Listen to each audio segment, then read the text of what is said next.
வணக்கம் நண்பர்களே, இன்றைய பதிவில் நாங்கள் பார்க்க போகிறது தொழில்நுட்பம் மனித வாழ்வில் ஏற்படுத்தும் மாற்றங்கள் என்ற தலைப்பில் கட்டுரை. மேலும் இது போன்ற வீடியோக்கள் உங்களுக்கு பிடிச்சிருந்தா லைக் மட்டும் பண்ணிடுங்க. வாங்க வீடியோக்குள்ளே போகலாம். இன்றைய நவீன உலகில் மனித வாழ்வின் முன்னேற்றத்துக்கு அடிப்படையாக விளங்குவது தொழில்நுட்பமே ஆகும். பழங்காலத்தில் மனிதர்கள் கற்களையும் மரங்களையும் பயன்படுத்தி வாழ்க்கை நடாத்தினர். ஆனால் இன்று ஸ்மார்ட் போன்கள், இன்டர்நெட், செயற்கை நுண்ணறிவு போன்றவை எமது அன்றாட வாழ்வை முழுமையாக மாற்றியுள்ளன. மனிதன் தனது அறிவியலை பயன்படுத்தி கண்டுபிடித்த தொழில்நுட்ப வளர்ச்சி வாழ்க்கையை எளிமையாக்கி வேகமாக முன்னேறச் செய்துள்ளது. மனித வாழ்வின் ஒவ்வொரு துறையிலும் தொழில்நுட்பம் ஆழமான மாற்றங்களை ஏற்படுத்தியுள்ளது. முதலாவதாக, தொழில்நுட்பம் தகவல் தொடர்பு துறையில் ஒரு புரட்சியை ஏற்படுத்தியுள்ளது.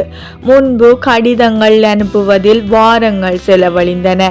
இப்போது கைபேசிகள், இணையம், சமூக ஊடகங்கள் போன்றவை உலகம் முழுவதிலும் உள்ள மனிதர்களை ஒரே நொடியில் இணைக்கும் பாலமாக செயல்படுகின்றன. இதனால் நேரமும் தூரமும் குறைந்து தகவல் பரிமாற்றம் மிக எளிதாகியுள்ளது. கல்வித்துறையில் தொழில்நுட்பம் புதிய கற்றல் வழிகளை உருவாக்கியுள்ளது. மின்னணு கல்வி, ஆன்லைன் வகுப்புகள், கல்வி செயலிகள் மூலம் மாணவர்கள் எங்கிருந்தும் அறிவை பெற முடிகின்றது. உதாரணமாக, கோவிட் காலத்தில் பள்ளிகள் ஆன்லைனில் இயங்கியுள்ளன. இதனால் கல்வி அனைவருக்கும் எட்டக்கூடியதாக மாறியுள்ளது. மருத்துவத்துறையில் தொழில்நுட்ப வளர்ச்சி மனித உயிர்களை காப்பாற்றும் முக்கிய பங்காற்றுகின்றது.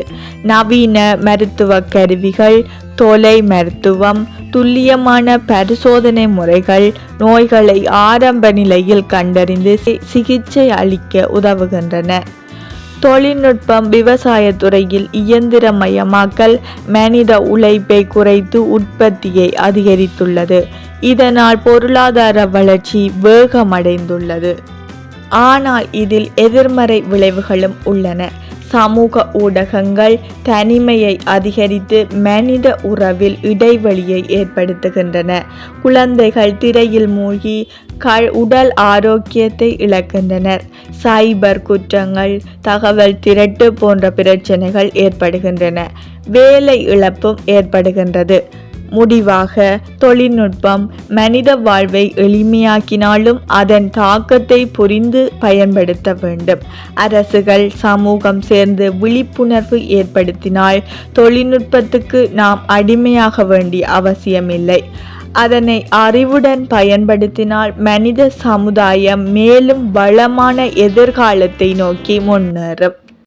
இந்த பதிவு உங்களுக்கு பயனுள்ளதாக இருந்தால் இந்த வீடியோக்கு ஒரு லைக் மட்டும் போட்டுருங்க. தேங்க்யூ.